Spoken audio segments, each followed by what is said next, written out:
Daniela Silva, especialista en medicina interna y geriatría, experta en nutrición y responsable de la plataforma de telemedicina Dr. Signa. Bienvenidos a una nueva conversación con expertos. La charla de hoy forma parte del contenido que creamos todos los años exclusivamente para vosotros, nuestros asegurados.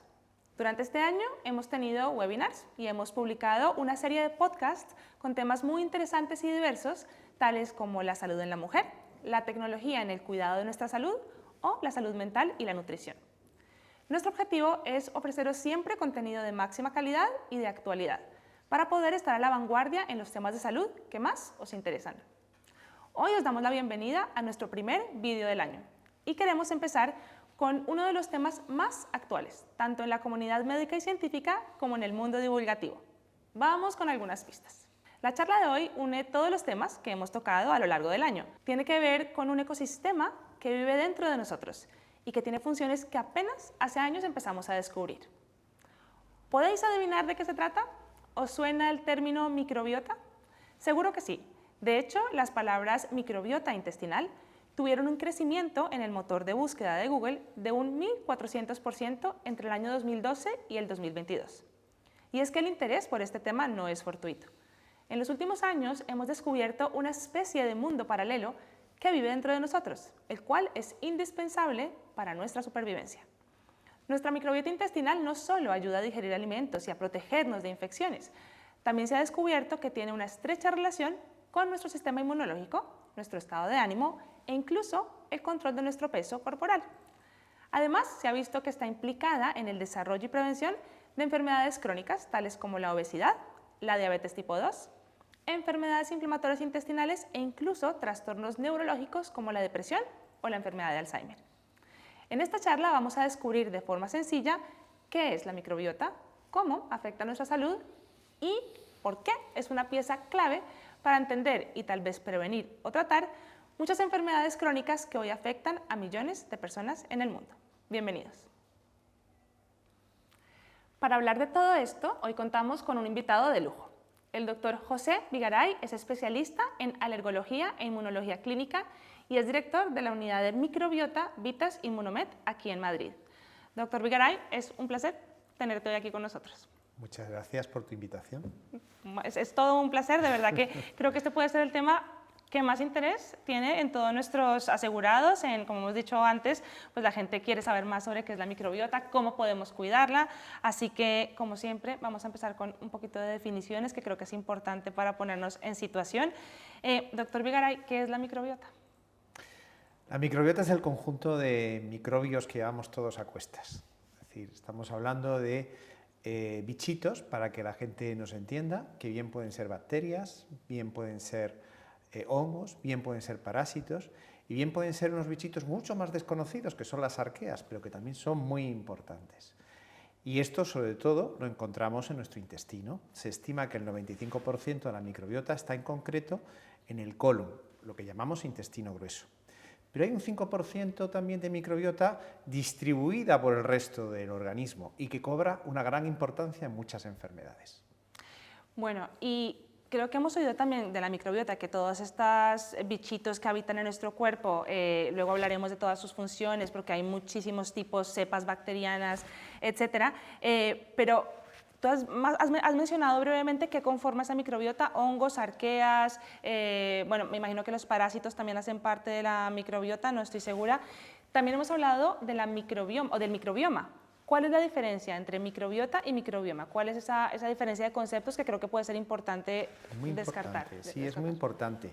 Todo el mundo habla de la microbiota, que como decía anteriormente es el conjunto de microbios. Pero claro, el concepto de microbioma engloba al de microbiota. Son esos microbios, son sus secuencias genéticas, son el conjunto de metabolitos o sustancias que están produciendo y el conjunto de interacciones en el ecosistema donde se alojan. Ahí cobra una gran importancia, sobre todo en el caso de la microbiota intestinal, la barrera intestinal. Vamos a pensar en la microbioma como una unidad funcional, que va mucho más allá del hecho de tener bichitos. Y ahí está realmente la trascendencia para la salud y, en su caso, si hay desequilibrio, para la enfermedad. Y todo esto que has explicado de esa unidad funcional, que me parece un concepto muy interesante, tiene que ver con la genética también de esa misma microbiota, es decir, los genes que tienen estos bichitos, estos microorganismos van a ser importantes en esa interacción, en esa función que tienen con la barrera intestinal en esa unidad. Sin ningún tipo de duda, el concepto de microbioma realmente nace al principio en lo que se refiere a los genes de estos microbios, ¿no? Pero claro, es que ya no solamente son los genes de los microbios, sino hay que pensar también una serie de genes móviles, como pueden ser los plásmidos, ¿no? Que son secuencias circulares genéticas que aportan una serie de propiedades a esos bichitos, como por ejemplo la de resistencia a antibióticos, o por ejemplo los llamados fagos, que son secuencias genéticas virales que se incorporan al gen de las bacterias o de las arqueas, por ejemplo, y que realmente es un mundo nuevo, el llamado viroma, la importancia que tienen los fagos, los virus en la microbiota, que tenemos un mundo infinito aún por descubrir dentro de lo que es la propia microbiota. Parece muy complejo, o sea, es algo Lo que... es. Y yo siento que la microbiota y el microbioma se ha empezado a hablar o ha empezado a tener esa importancia desde hace pocos años, ¿verdad? O sea, cuéntanos un poquito esa historia, porque ahora escuchamos hablar de la microbiota en todas partes, porque se está investigando más, cuéntanos un poquito. Bueno, yo soy un poco protagonista porque lo he vivido en primera persona. Yo he dedicado a este tema 11 o 12 años y al principio, un poco dentro incluso de la profesión, pues a lo mejor era un poco como un iluminado, ¿no?, respecto a estas cuestiones, ¿no? Realmente hay un cambio importante que yo creo que arranca en la pandemia COVID, ¿no? Posiblemente la importancia que se genera a la salud en la población y ciertas manifestaciones post-COVID que no se entendían muy bien han hecho que de repente el protagonismo del microbioma vaya cobrando cada vez más importancia. También es muy importante en este sentido que disponemos ahora de herramientas diagnósticas que nos han permitido identificar multitud de especies microbianas que antes eran desconocidas. Aquí hemos pasado los métodos tradicionales microbiológicos, como pueden ser los cultivos selectivos o las PCRs, que a todo el mundo le suenan por el tema del COVID, ¿no? Sí. La PCR no deja de ser una metodología microbiológica que va selectivamente a buscar ciertas especies. Ahora no, ahora tenemos herramientas que mediante secuenciación genética permiten hacer un barrido y una identificación de multitud de especies microbianas. Al principio eran unas técnicas un poquito más rudimentarias, que se conocían como 16S, que nos permitían hacer diagnósticos, sobre todo bacterianos, a nivel de lo que llamamos géneros bacterianos. Ahora, la secuenciación masiva permite, mediante lo que es metagenómica, identificar especies, incluso en algunos casos, subespecies y cepas. Y a su vez eso va avanzando. De tal manera que si a lo mejor hace unos pocos años solamente alcanzábamos a conocer potencialmente un 30 o un 40% del conjunto de microbios que estaban en nuestro organismo, ahora llegamos mucho más allá. Y no solamente eso, porque no solamente es la identificación de especies, sino también saber qué funcionalidad tienen esas especies. Esa es la clave realmente. Esa iba a ser mi próxima pregunta.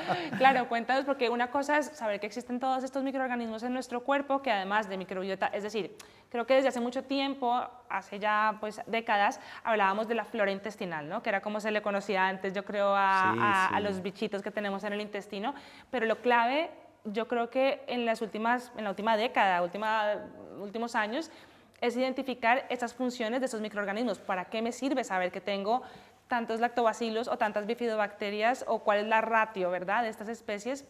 ¿Cómo puedo yo utilizar? ¿Estamos llegando a ese punto, doctor Vigaray? Nos vamos acercando. Voy a empezar por lo que has dicho de la flora, ¿no? Yo de una manera un poco casi jocosa, hace años, cuando la gente me hablaba de la flora, decía, nosotros no tenemos flores dentro, ¿no? Aunque es muy ilustrativo hablar de la flora, pero realmente esto es muy diferente. El nombre correcto se refiere a microbios, es microbiota, y ahora este concepto más amplio de microbioma. Sí, la funcionalidad es lo más importante. Imaginemos un ecosistema. Esto no deja de ser, al fin y al cabo, un ecosistema vivo, dinámico, continuamente en movimiento, donde además se generan relaciones entre los distintos microbios, relaciones a veces que son de apoyo entre sí o al contrario, a lo mejor de competencia. Los microbios tienen sus mecanismos para comunicarse en un sentido negativo o en un sentido positivo. Y ya vamos sabiendo cómo hay algunas especies que se potencian respecto a otras o a la inversa. Es un ecosistema además donde si me falla cierta función, siempre tengo algún posible alternativo que voy a intentar cubrir la función de mi amigo microbio que no la consigue cumplir. Vale. Es lo que se llama el concepto de redundancia funcional. Esas funciones son múltiples, Por un lado, la digestión de lo que comemos. Nosotros no podríamos vivir si no es por nuestros microbios. Nosotros tenemos muy poquitas enzimas para digerir todo lo que comemos. Necesitamos de las enzimas de los microbios para ser como somos y para vivir como vivimos. Si no, sería inviable. La función que tú comentabas anteriormente de defensa, por muchos mecanismos. Hay realmente un papel crítico en entender lo que es el sistema inmunológico gracias a estos microbios. O sea, lo entendemos mejor ahora el sistema inmunológico gracias al estudio de la microbiota, ¿tú Sin crees? ningún tipo de duda, porque a su vez esa inmunidad depende de estos microbios. No quiero ser tampoco demasiado técnico, pero tenemos dos tipos de inmunidad, la inmunidad innata y la inmunidad adquirida. Y de lo que depende fundamentalmente la inmunidad innata es de nuestra microbiota intestinal. Entonces, es un elemento crítico en este sentido. Para explicar un poquito a las personas que nos están viendo, esta inmunidad innata sería como esa primera línea de defensa, Eso ¿verdad? es, la primera línea de defensa, la que tenemos de una manera un poco general. Exacto. Luego la adquirida es específica frente a diferentes gérmenes que están en nuestro entorno, como por ejemplo y vuelvo al COVID porque todo el mundo se ha hecho muy experto en el tema, Sí. y todo el mundo se hacía las pruebas de anticuerpos y generaba inmunidad específica frente al COVID. Pero previamente hay una primera línea de defensa que tiene varios elementos donde la microbiota juega un papel de primer orden. Vale. ¿De acuerdo? Por supuesto, como decía, estos microbios están produciendo multitud de sustancias. Se estima que hasta el 40 o el 50% de las sustancias que están circulando por nuestra sangre están originadas en esta microbiota intestinal. Imagínate. Impresionante. Y son multitud de funciones críticas para nuestra salud. Claro, los desequilibrios que se puedan generar, evidentemente, pueden condicionar enfermedad. En este sentido, sobre todo es crítico a efectos de lo que sería el aspecto neurológico por el eje intestino-cerebro. Luego, a su vez, estos microbios que tenemos en nuestro intestino, no solamente hablamos de un eje intestino-cerebro, ahora todos son ejes. Hay un eje intestino-pulmón, Sí. hay un eje con la boca, hay un eje, incluso se habla con los discos intervertebrales o con las articulaciones, por supuesto con lo que sería todo el aparato reproductor, el tracto genitourinario. Es decir, la microbiota que tenemos en el intestino está condicionando ese otro 5% que hablaba anteriormente, Vale.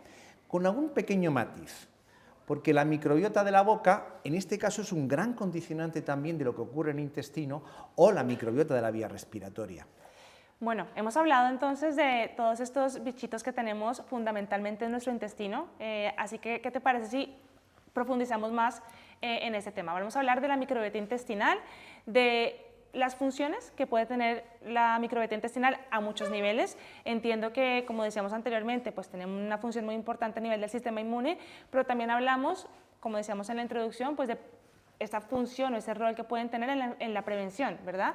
De algunas enfermedades, por ejemplo, metabólicas, como la obesidad, sobrepeso, diabetes, ¿verdad? Diabetes tipo 2, que también es una de esas muy importantes que siempre escuchamos.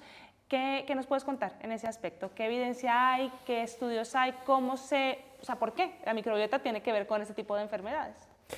Bueno, hemos comentado lo del sistema inmunológico, ahora mismo es una parte fundamental y es una de las grandes funciones de la microbiota. Hay otra gran función que posiblemente lo podríamos englobar en un concepto más metabólico, ¿no?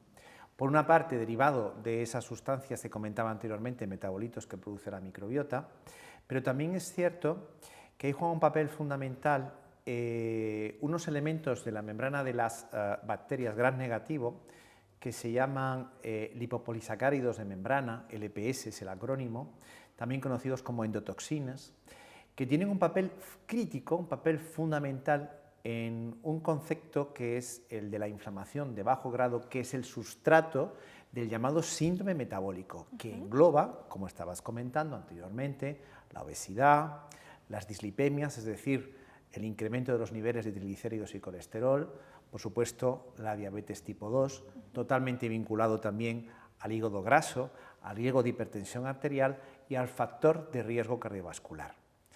Date cuenta que si antes he mencionado eje intestino-cerebro, otro tema fundamental, todo este capítulo asociado al síndrome metabólico y todo lo que son patologías inmunológicas, porque cuando hay disfunción, lógicamente, del microbioma, es más fácil que tengamos alteraciones, bien por pérdida de competencia inmune, bien porque se equivoca el sistema inmunológico y nos ataca, que es la autoinmunidad, o bien ataca cosas de nuestro entorno que son en principio inofensivas, y eso es la hipersensibilidad, sobre todo las alergias.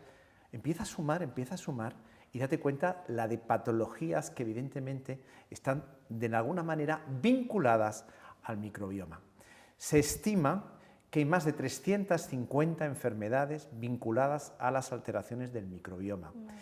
Estamos hablando posiblemente del 90% de las patologías crónicas, algunas de ellas muy prevalentes y críticas para una buena calidad de vida y para, evidentemente, reducir el riesgo de mortalidad. Por lo tanto, la trascendencia del microbioma a efectos de prevención es total, como es lógico. Totalmente. Y ese microbioma, quiero dar unos pasitos hacia atrás y empezar a hablar un poco de cómo se conforma, porque entiendo que tenemos una especie de huella que hace esa primera aparición, digamos, de microbios, de bichitos en nuestro intestino, que es cuando nacemos, ¿verdad? A través del canal vaginal. Yo me voy más atrás. Incluso atrás, venga, vamos. Vámonos a toda la gestación, vamos vale. a los ancestros maternos. Ya se habla del concepto de que el microbioma está condicionado sobre todo por lo que es nuestro entorno familiar, pero sobre todo por el ancestro materno. Es fundamental lo que está ocurriendo en el seno de la madre a la hora de conformar ese microbioma. A ver, son temas controvertidos. Hoy día aceptamos que muchos espacios antiguamente entendidos como estériles no lo son tales y que realmente también hay microbioma y que también son, por lo tanto, críticos para ese contexto local. Digamos que todavía quedan dos entornos que se consideran estériles. Por un lado, el sistema nervioso central, preservado por la barrera hematoencefálica, aunque empieza a haber controversia y en una situación en que la barrera esté alterada, empezamos a ver algún tipo de bacteria que puede estar vinculada con alguna patología. Y luego el líquido amniótico, que es ese lugar donde está realmente desarrollándose el feto. Y la barrera placentaria, es decir, la capacidad que tenemos de pasar esa barrera placentaria. Ya se empieza a aceptar y hay artículos, hay publicaciones donde vemos como el microbioma materno, a través de ciertas partículas extravesiculares, puede condicionar cómo se conforma en el seno materno el microbioma de ese feto. Y que ya no solamente estamos hablando probablemente del canal del parto, vamos un poquito más atrás. Por lo tanto, es el canal del parto. Ya sabíamos desde hace tiempo la importancia que tiene que tengamos un parto vaginal respecto a una cesárea. Es fundamental la lactancia materna, uno de los elementos más críticos. Es muy importante cuál es el contacto piel con piel madre recién nacido, crítico. Es, por supuesto, muy importante cuántos antibióticos recibe ese recién nacido y ese lactante, cuando se sigue conformando todavía ese microbioma. Es muy importante cuál es el contacto con el exterior de ese recién nacido. Es un niño que gatea mucho o recta, contacto con otros niños, contacto con animales. Hay estudios preciosos donde se ve la diferencia que existe entre ese recién nacido en un contexto casi estéril, vamos a pensar de una gran calle, de una gran ciudad, con respecto a un ambiente rural, donde se expone a muchos más microbios. Y, lógicamente, luego ese microbioma va a ser mucho más rico. Claro. Y eso es muy importante para que el sistema inmunológico quede señalizado, sea algo más listo y sea más elástico. La guardería, un elemento esencial, pero sobre todo porque la guardería va trayendo, lógicamente, mucho catarro viral, como es lógico, y también volvemos otra vez al consumo de antibióticos, que posiblemente son los determinantes que más nos pueda perjudicar. Que quede muy claro, cuando hay que tratar con un antibiótico, hay que hacerlo. Lo que nunca se debe hacer es la autoprescripción de antibióticos o el uso indiscriminado de antibióticos.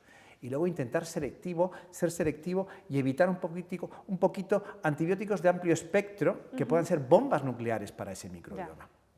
Al final son todos estos factores los que hacen lo que llamaríamos los primeros 1000 días desde la concepción, los que conforman que tengamos un microbioma ya de niño que ya va a tener menos variación. Por supuesto va a haber variaciones, pero va a haber menos variación. Que ese primer microbioma sea un microbioma rico, variado, biodiverso, con un número adecuado de microbios, va a ser muy importante porque va a conseguir que tengamos de inicio un microbioma resiliente. Es decir, que luego tenga más capacidad adaptativa frente a todo aquello que lo pueda atacar o perjudicar. Vale. Que seamos más junco y menos caña. Vale. Porque si tenemos un microbioma poco resiliente, cuando a lo largo de la vida tomamos más antibióticos, nos operan, tenemos malos hábitos alimentarios, tenemos picos de estrés, todo esto puede perjudicar a ese microbioma, es más fácil que tengamos desequilibrios que nos puedan generar enfermedad. Por lo tanto, efectivamente, como tú has dicho, hay que ir al origen, al principio, y todo eso es fundamental. Es que es tan interesante todo este tema porque yo creo que no le damos suficiente importancia a esa formación tan importante, como has dicho, en los primeros 1000 días, que a mí me gusta siempre utilizar la analogía del jardín porque siento que es muy bonita, que es ir poniendo semillitas buenas para que crezcan flores bonitas y para que no crezca mala hierba, que eso lo hablaremos más adelante, a lo mejor en patologías, por ejemplo, como el SIBO, que es cuando empiezan a crecer estas bacterias patógenas, pero eso que has dicho del concepto de resiliencia me parece clave porque lo que a veces no entendemos es que ese microbioma que tenemos puede cambiar mucho a lo largo de nuestra vida, según pues, si tenemos más estrés, menos estrés, según si hemos tenido pues, una semana que hemos comido un poco peor o mejor, pero que si tenemos una base buena, eso siempre va a ser como, eso va a prevalecer, ¿no? Va a ser como esa defensa o ese ecosistema que nos va a proteger siempre y va a estar ahí mucho más sólido y preparado para protegernos, así que... Eso es, va a ser más junco, es decir, va a ser más difícil partirlo, aunque luego tengamos una vida, evidentemente si continuamente estamos machacando el junco, al final también se parte. Hombre, por es supuesto, lógico, por supuesto. es lógico. Sí, hay muchos estudios en este aspecto, ¿no? Es decir, como por ejemplo, en ese contexto yo hago un viaje a lo mejor 2 o 3 meses a África, estoy en un contexto de vida occidental, cambia el microbioma, pero luego vuelvo a casa y luego otra vez... Pues como suele decir, la cabra tira al monte, el microbioma vuelve un poco a su ser previo, ¿no? O como después de un consumo de un antibiótico, siempre evidentemente hay un daño para ese microbioma, pero luego si es un microbioma resiliente, luego se recupera. Claro. Claro, si de partida ese microbioma es poco resiliente, luego los problemas se van a multiplicar ante las circunstancias lógicas de la vida de todo tipo que la puedan perjudicar. Por supuesto. Ahora vamos a seguir hablando de cómo cuidar ese microbioma, que es creo que lo que las personas más quieren escuchar, ¿no? De qué tengo que hacer para que se mantenga una microbiota sana, si por algún motivo no me he cuidado antes, tengo tiempo de cuidarme ahora o ya estoy un poco condenado, ¿no? Eso lo vamos a hablar en un momento, pero voy a volverme un momentito al tema del eje intestino-cerebro que habías hablado anteriormente porque hablamos de la función inmune, hablamos de la función metabólica, ¿no? O la función en toda esta inflamación crónica de bajo grado que puede tener un rol, o pues realmente es el origen del síndrome metabólico y otras enfermedades como las que hablamos hace un momento. Y está también la función neurológica, y eso tiene que ver, y la salud mental, que está ahora mismo es tan importante y tiene tanta visibilidad como debería serlo. Hablemos un poquito de ese eje intestino-cerebro y cómo la microbiota puede tener un impacto en nuestra salud mental. Mira, vamos a hablar del eje intestino, microbioma, cerebro. Vale. Vamos a meter al microbioma aquí como gran protagonista, ¿vale? Sobre todo depende de 3 vías o 3 mecanismos y son bidireccionales, aferentes y eferentes. Mecanismos inmunológicos, mecanismos, vamos a llamarlo entre comillas, más metabólicos o hormonales, y mecanismos más estrictamente neurológicos, a través de fibras nerviosas. La comunicación a nivel inmunológico es más importante de lo que pensamos. Y ahí está muy condicionada por una sustancia que producen algunos microbios buenos de nuestro intestino, que es fundamental para el sistema inmunológico, que se llama butirato. No voy a utilizar muchas palabrejas, pero bueno, esta yo creo que hay que mencionarla. Es uno de los muy famosos importante. Ácidos grasos de cadena corta. Ácido graso ¿no? de cadena corta, efectivamente, ¿no? Que juega un papel a nivel, en este caso, desde el microbioma hacia el sistema nervioso central, muy beneficioso para el sistema inmunológico. He hablado de lo que serían mecanismos más metabólicos o hormonales. Eso está muy condicionado por lo que es todo el eje hipotálamo hipofisario y muy asociado a algo que a la gente le suena mucho, que es el cortisol, ¿no? Evidentemente, el estrés crónico me está perjudicando mucho a ese microbioma. Se ha visto como directamente puede favorecer los sobrecrecimientos microbianos no deseables o como directamente puede perjudicar a la barrera intestinal, que luego si tenemos ocasión te explico un poquito más, generando lo que llamamos permeabilidad intestinal, que es un elemento esencial en toda esta película. Pero a su vez ese microbioma está produciendo una serie de sustancias que son muy importantes, que bien asociadas a lo que es el metabolismo del triptófano, que es la serotonina y otros metabolitos derivados de ese triptófano, puedan influir directamente en el sistema nervioso central, ¿no? Y luego hay una comunicación a nivel más, digamos, fibra nerviosa, donde juega un papel fundamental el nervio vago, que es uno de los elementos críticos de este eje intestino-cerebro.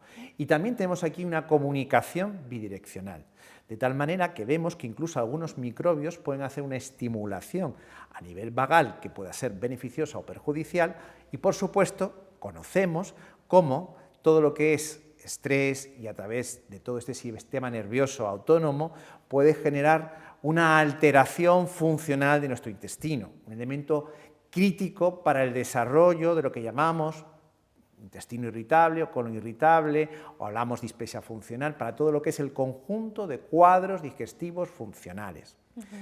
Aquí todos los elementos cuentan y sin ningún tipo de duda este elemento es crítico. Yo les suelo decir a mis pacientes que tienen este tipo de síntomas que aunque tengan problemas alimentarios, aunque tengan alteraciones del microbioma, este elemento relacionado al estrés es fundamental, posiblemente el más importante.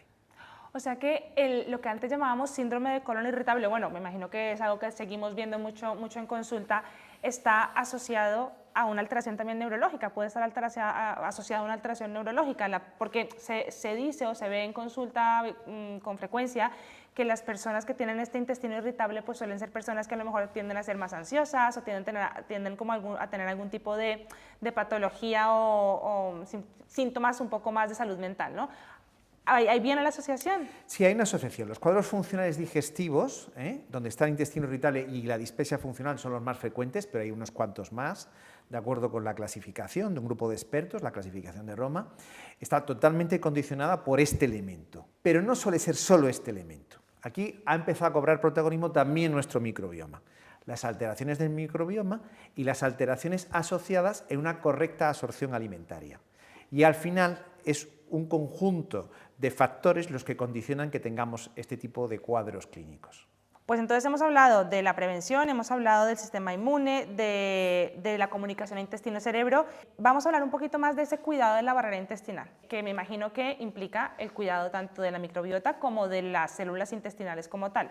Entonces cuéntanos un poquito cómo se consigue ese cuidado, esa integridad de la barrera intestinal y qué pasa si tenemos un aumento en la permeabilidad intestinal. ¿Cómo se puede ver? Si te parece, Daniela, primero voy a intentar describir un poquito cómo es esa barrera intestinal. Sí. ¿Vale? La barrera intestinal está conformada por una hilera lineal de células llamadas enterocitos, ¿no? Que la tenemos tanto en el intestino delgado como en el intestino grueso o colon. Esa barrera lineal está protegida, entre comillas, por una capa de moco. Una capa de moco que además en el colon es muy gruesa y tiene como dos partes, una parte más superficial, más próxima a lo que sería la luz intestinal, y otra que está más adyacente, más pegadita a lo que es esa línea de células. Vale. Bueno, ¿dónde están esos bichitos? Microbiota en este caso, están en ese moco básicamente. Y sobre todo, en el caso del colon, que es donde está la inmensa mayoría de estos microbios, está en la parte más superficial del moco, aunque hay algunas especies que les gusta estar más pegaditos a la barrera intestinal, a la barrera de células intestinales, ¿no? En la parte más profunda. Esa barrera intestinal, evidentemente, todo lo que haga que ese moco se diluya, que ese moco se disuelva por diferentes mecanismos, va a hacer que, lógicamente, esa barrera de células intestinales esté un poquito como más a la superficie, más expuesta, menos protegida. Vale. Entonces, desde ese punto de vista, sabemos que hay una serie de especies microbianas que favorecen la disolución de ese moco y que la protección, por lo tanto, sea menor. Ese es un primer elemento crítico. Y eso puede ocurrir porque hay algún tipo de especies que tienen la capacidad de generar sustancias que disuelven ese moco. Aquí juega un papel importante una especie muy concreta que disuelve, pero hace una regeneración del moco. No quería hablar de microbios, aunque estemos hablando de microbiota, pero no me voy a resistir la tentación de hablar de un bichito que se llama Akkermansia, que es muy conocido entre todos aquellos que nos dedicamos a este mundo, sí, y muy querido por muchos de ellos. Bueno, pues la Akkermansia tiene ese papel regenerador. Vamos viendo que ya no es la única. Ahora, por ejemplo, recientemente implicamos al Disosmobacter welbionis, que es otro bichito que puede hacer algo parecido. Hay algún otro bichito, algún tipo de Bifidobacterium que también puede colaborar en esa regeneración. Bien. Bueno, toda esa parte de microbios que regenera también es fundamental.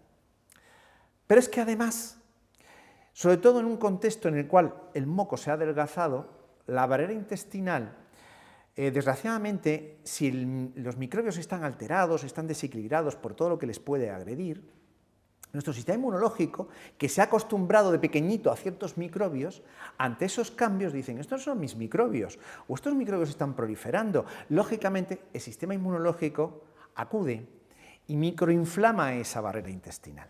Vale.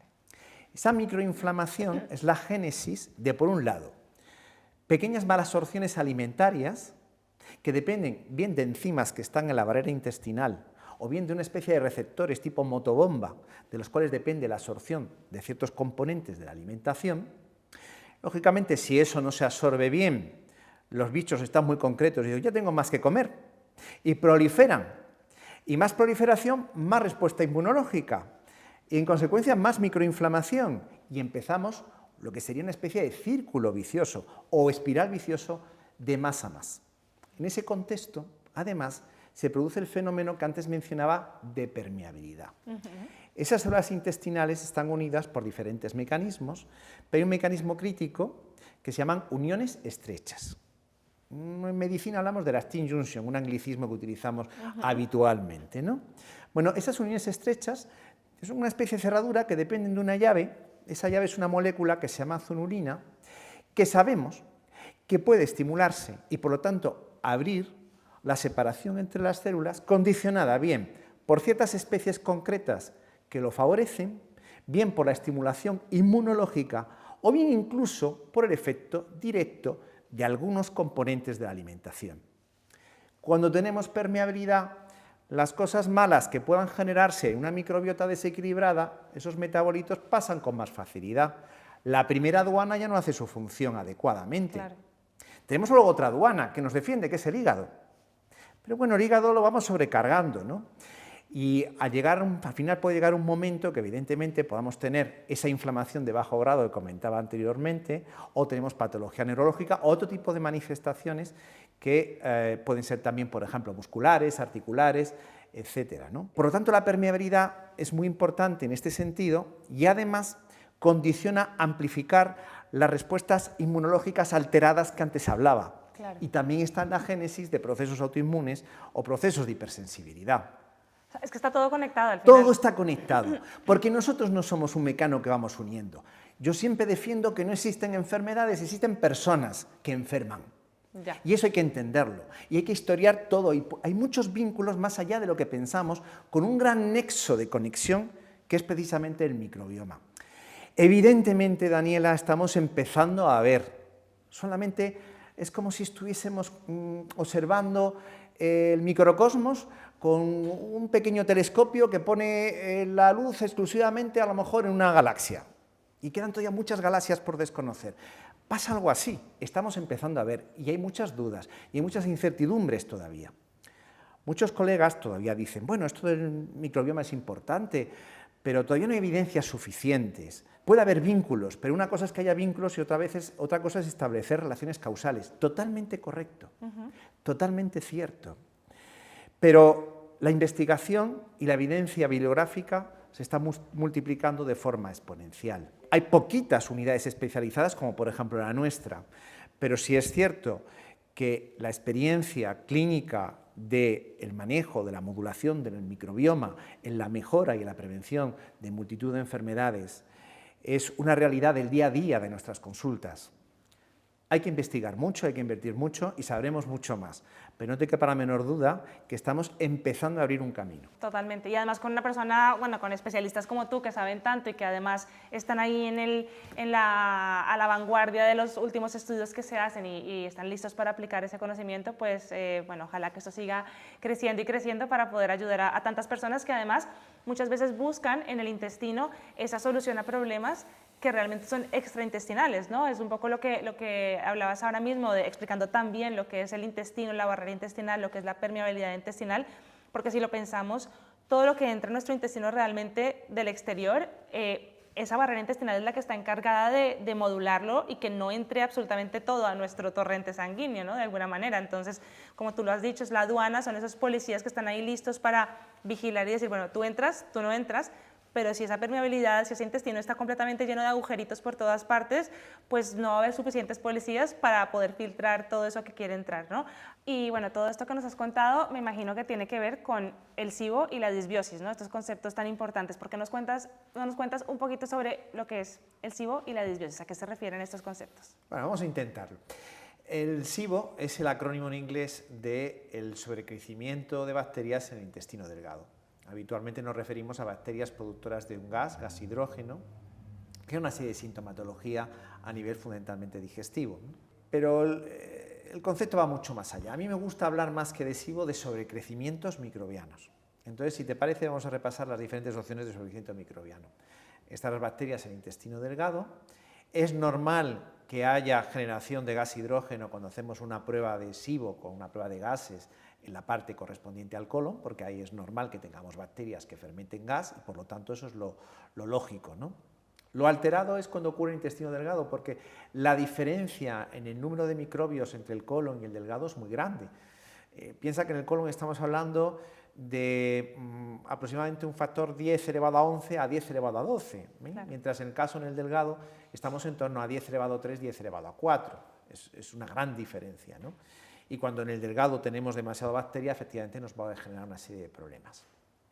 Pero más allá de eso, hay otros sobrecrecimientos muy importantes. Por ejemplo, el sobrecrecimiento de las arqueas, esos microbios que mencionaba al principio, que no son bacterias y que lo que producen es gas metano.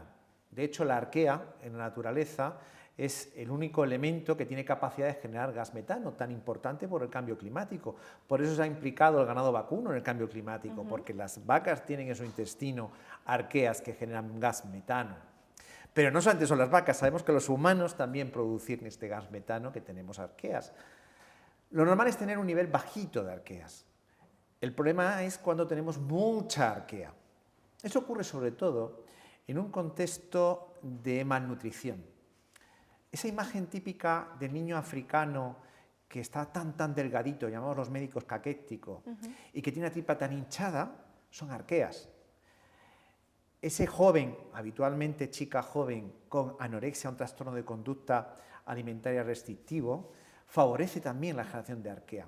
La arquea es más competitiva que la bacteria en la carestía, porque vive del hidrógeno que genera la bacteria. Qué curioso. Esas arqueas con ese gas metano lo que están produciendo es el lentecimiento del tránsito y típicamente estreñimiento, y son muy importantes porque me complican mucho la modulación con probióticos. Se agarran al terreno y tengo que quitar esas arqueas para poder realmente modular bien con un probiótico. Cuando hablemos de tratamiento luego te explico con más detalle. Otro sobrecrecimiento, bacterias productoras del gas sulfuro de hidrógeno, el llamado tercer SIBO. Este gas sulfuro de hidrógeno tiene muchos efectos perjudiciales porque disuelve ese moco que hablábamos antes, protector, está implicado en procesos inflamatorios intestinales, puede ser incluso un genotóxico, favorecer el desarrollo incluso de proceso cancerígeno, como ocurre con otras bacterias que también no sabemos que lo son, pero volviendo al sulfuro de hidrógeno, son pacientes habitualmente con diarreas, con gases fétidos.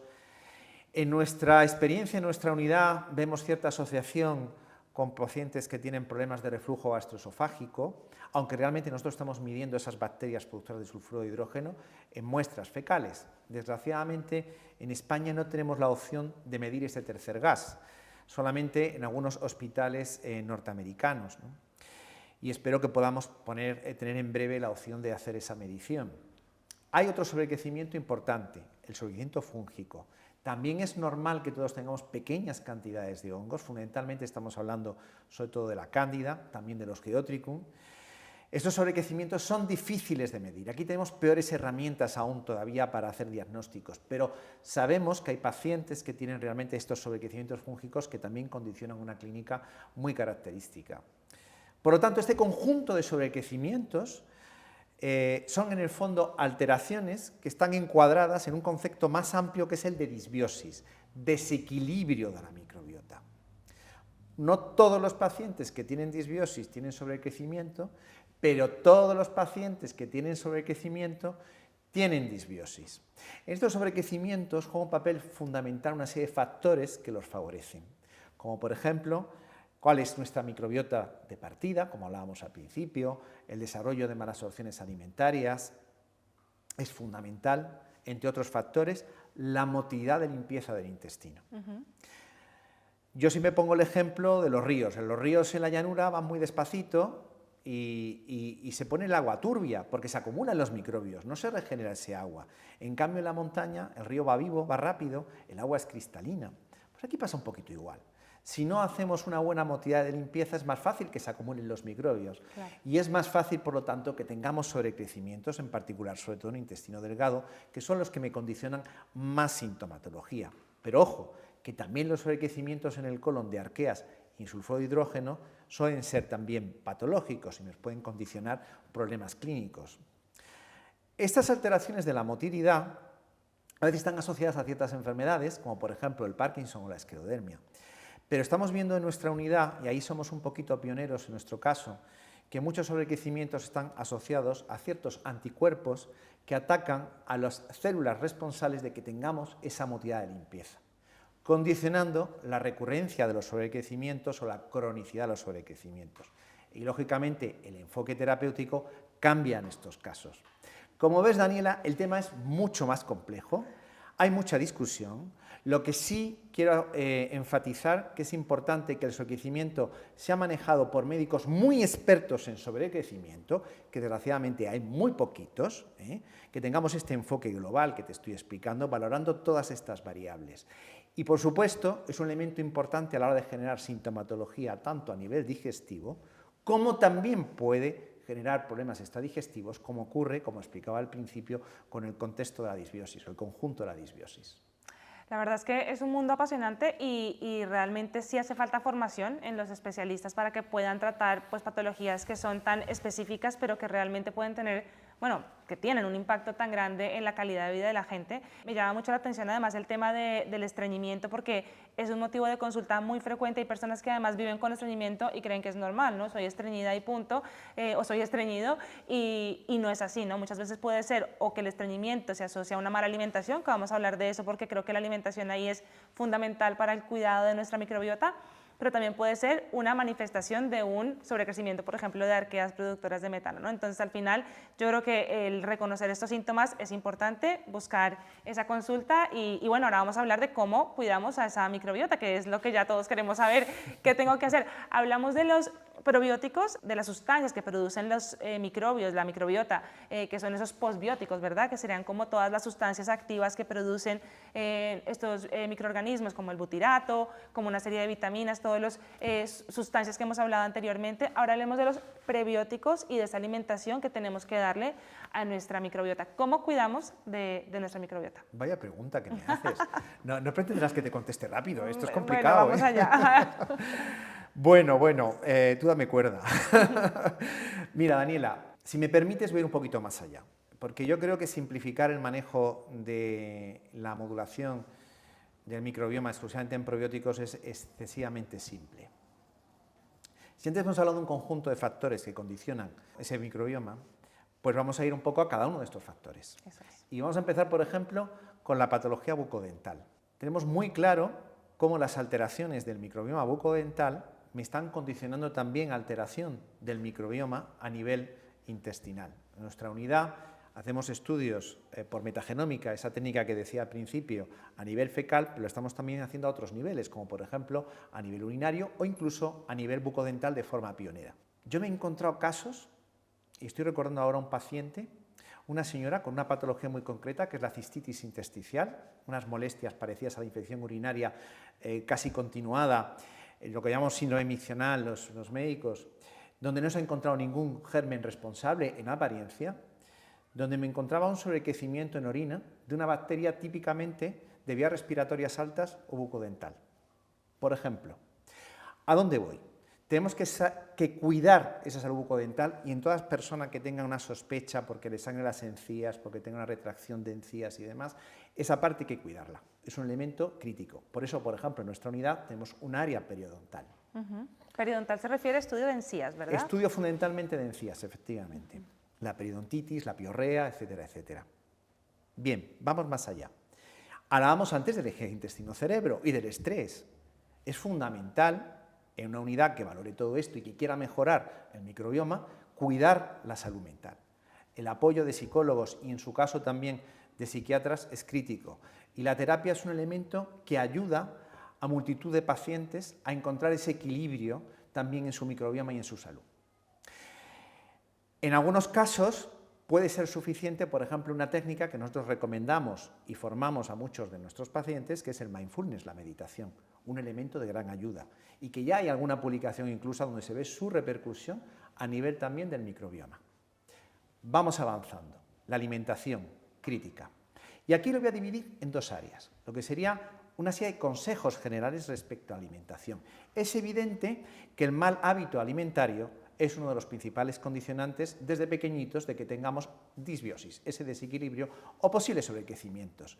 Estas bombas de azúcar que le damos a nuestros hijos cada vez que tienen una fiesta de cumpleaños, si en clase hay 25 o 30 y son 25 o 30 fiestas de cumpleaños, son auténticas barbaridades para nuestros hijos. Bien, hemos pasado en los últimos 50 años a multiplicar por más de 10 el consumo de azúcares. Filogenéticamente no tenemos capacidad adaptativa para esa barbaridad, pero es que no es solamente porque yo vaya a echarle un poquito de azúcar a un café, es que en el supermercado, si nos fijamos en el etiquetado, el azúcar suele ser el primero, el segundo o el tercero, porque tiene además una gran capacidad adictiva. Claro. Entonces, todo este mal hábito en relación con el azúcar, con lo que es todo lo que es fast food, con todo lo que es procesado, muchos elementos aditivos que sabemos que son perjudiciales, muchas alternativas al azúcar como son los polioles, por ejemplo el sorbitol, que satura el receptor responsable de la absorción de un componente fundamental que es la fructosa, por ejemplo, que incluso sabemos que puede favorecer, al igual que el gluten, la permeabilidad de la que hablaba anteriormente. Por lo tanto, la alimentación y el mal hábito alimentario es muy importante. En relación con esto, no solamente es lo que como, sino cómo lo como. Comer despacio, comer con líquidos. Comer, además, con un orden y dejando un reposo intestinal nocturno, necesario para nuestro microbioma. Este mal hábito español de cenar a las 10 de la noche no nos viene nada bien. Hay que cenar más pronto y dejar un margen entre la cena y la hora de acostarnos. Parecen temas menores, pero son críticos. Voy más allá, como le digo a mis pacientes, siempre que pueda, hay pocos casos por desgracia, la huerta. Y si no, el mercado de proximidad. Y si no hay otro remedio, el supermercado un poco vigilando, evitar en lo posible lo procesado. Cuanto más natural, cuanto más pegados al terreno, más vamos a beneficiar a nuestro microbioma. Los abusos de ciertos grupos alimentarios, ya no hablo ya solamente del azúcar, como puede ser el abuso en ciertas carnes, por ejemplo en las carnes rojas, por poner un ejemplo, ¿no? Sabemos que puede perjudicar y ser especialmente nocivo para ciertas especies microbianas. Sabemos, evidentemente, que existe una fibra necesaria para el desarrollo de esa parte buena que tiene y esencial la microbiota con funciones tanto a nivel inmunológico como a nivel metabólico imprescindibles para una buena salud. Todo esto es fundamental. Ahora bien, estamos condicionados porque la mayor parte, por no decir prácticamente todos los pacientes, en un contexto de sobrecrecimientos y disbiosis, tienen malabsorciones alimentarias que generan intolerancias alimentarias clínicas, claro, digestivas o no digestivas.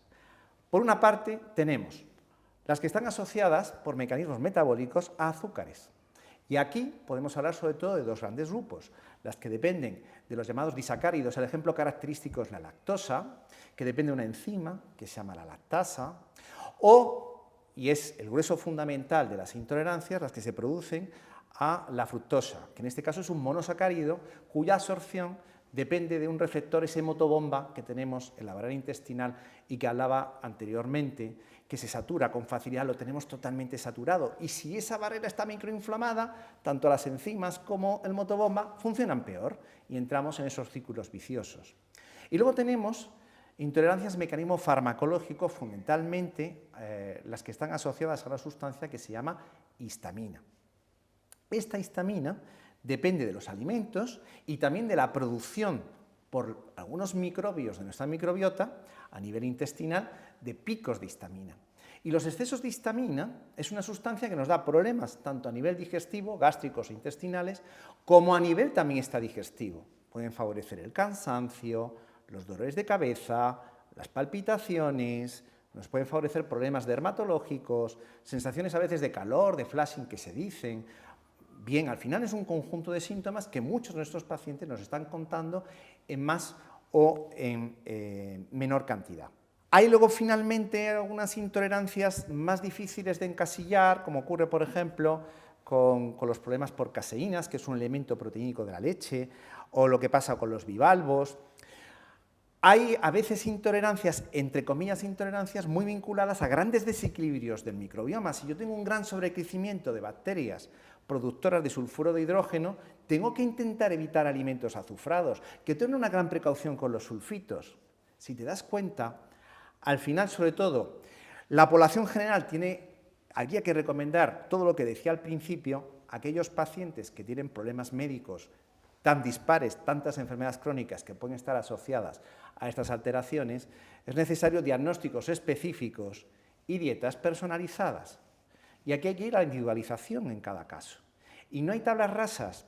Por ejemplo, para las intolerancias a la fructosa se habla de la famosa dieta FODMAPs. Claro. Pero no hay una dieta FODMAPs. Hay una serie de pautas FODMAPs que habrá que individualizar en cada persona. Y habrá que ser más o menos estricto en cada caso. No hay una regla, no hay por qué reintroducir, como se dice en algunos foros, a las 6 semanas. A veces sí, a veces no. Primero vamos a arreglar lo que está alterado y luego planificaremos cómo tenemos que hacer esa reintroducción. El tema es mucho más complejo, como te das cuenta. Es lo que intentamos allí en Vitas Immunomed, en nuestra unidad en Vitas Internacional, dar soluciones específicas a los problemas de todos los pacientes. Bueno, el tema es súper interesante, es complejo. Y no te he dicho nada de probióticos, perdóname. De probióticos. Hemos hablado de todo lo que es la microbiota, pero no hemos hablado de probióticos, que es importante. Hay que hablarlo, muy breve, muy breve. Falta ese elemento. Esto es un taburete, 4 patas, 5 patas, hay que hablar de todas las patas. Bueno, el ejercicio físico es importante, claro, por supuesto, uno de los elementos más importantes y que recomendamos a nuestros pacientes. No, evidentemente, tenemos herramientas para modular el microbioma. Y aquí juegan un papel fundamental, por supuesto, los probióticos. Pero en algunos casos, esos probióticos tienen que ir precedidos por antibióticos, sobre todo si tenemos ciertos sobrecrecimientos específicos. Y hay que hacer tratamientos, insisto, también muy personalizados. El manejo del antibiótico en los sobrecrecimientos tiene que ser muy personalizado. Si yo detecto, por ejemplo, por decir un nombre de un bicho bastante indeseable, como el Proteus mirabilis, que supone el 10% de un microbioma, tendré que poner un tratamiento específico para ese Proteus mirabilis. Si tengo arqueas, tengo que poner un tratamiento específico para esas arqueas. Cuando tengo resuelto ese sobrecrecimiento, y si no lo tengo desde el inicio, mi principal herramienta efectivamente es el probiótico. Tengo un abanico muy amplio de probióticos muy beneficiosos, donde tenemos que trabajar con precisión. Volvemos otra vez al tratamiento personalizado, como hablaba anteriormente. Y hoy día tengo indicaciones para muchas patologías con probióticos específicos que nos pueden ayudar. En algún caso son, como tú decías, posbióticos, el más conocido es el butirato, sustancia producida por un microbio que podemos dar terapéuticamente, o los parabióticos, que son, digamos, microbios inactivados, como por ejemplo esa Akkermansia que hoy día se puede dar de forma inactivada en el llamado síndrome metabólico. Bien, tenemos un abanico muy amplio. El mensaje sobre todo es de personalización, de individualización. Esto de llegar a la farmacia, deme usted un probiótico. No, es que probióticos hay multitud de opciones. Totalmente. Y multitud de cepas. Y hay que trabajar con precisión, según la patología, la edad, el estudio que hayamos hecho a ese paciente y además en el momento adecuado. Claro. Esto tiene su proceso. Porque además si tienes un SIBO, por ejemplo, y vas y compras probióticos en la farmacia, pues igual te sientes peor, que hay muchas personas que, pacientes que dicen, bueno, es que me compré un probiótico en la farmacia que me súper recomendaron y ahora estoy peor. Pero mira, Daniela, por ejemplo, si el SIBO de hidrógeno es muy distal, muy pegado al colon, ¿vale? A lo mejor un probiótico me puede ser suficiente y me puede ayudar, porque hay algunas bacterias que producen sustancias bactericidas que pueden ayudarme también a controlar o anular ese sobrecrecimiento. Pero tienes que saber cuáles son las cepas. Por supuesto, evidente, si no, y tengo que hacer la foto correspondiente. Claro. No nos olvidemos también de otros tratamientos naturales, entre comillas, herbales, que me pueden ayudar también, bien a mejorar la barrera intestinal, bien a eliminar microbios indeseables o a estimular otros que son necesarios. Tengo también tratamientos prebióticos, aunque yo en los prebióticos prefiero apoyarme siempre que puedo en lo posible en la alimentación. Por supuesto. Siempre con gran precaución con ciertos prebióticos que tienen FODMAPs, como son, por ejemplo, los fructooligosacáridos o las inulinas. De inicio ahí yo soy especialmente prudente. Al final es un conjunto, es lo que hay que hacer. individualizar cuando un paciente tiene problemas médicos asociados a las alteraciones de la disbiosis y, por supuesto, para la población en general, seguir una serie de pautas en la línea de lo que he dicho anteriormente que pueden ser muy beneficiosas para prevenir desarrollar enfermedades asociadas a las alteraciones de nuestro microbioma. Doctor Vigaray, ha sido realmente una masterclass. Yo creo que de aquí salimos todos sabiendo muchísimo más sobre lo que es la microbiota. Conclusiones grandes yo creo que son individualizar, entender que realmente hay muchísimo poder en, en la microbiota y en los efectos que pueden tener a nivel de nuestra salud general y por supuesto pues eso, intentar buscar consulta médica para poder apoyarnos de forma profesional, ¿no? Cuando tenemos este tipo de trastornos y no automedicarnos y bueno, intentar buscar profesionales siempre como el doctor Vigaray. Así que millones de gracias por estar hoy aquí con nosotros y a vosotros espero que hayáis tenido hayáis aprovechado esta sesión porque creo que realmente ha sido de las charlas más académicas, puedo decir, que hemos tenido en Signa y que creo que desde luego nos va a venir fenomenal para cuidar nuestra salud general.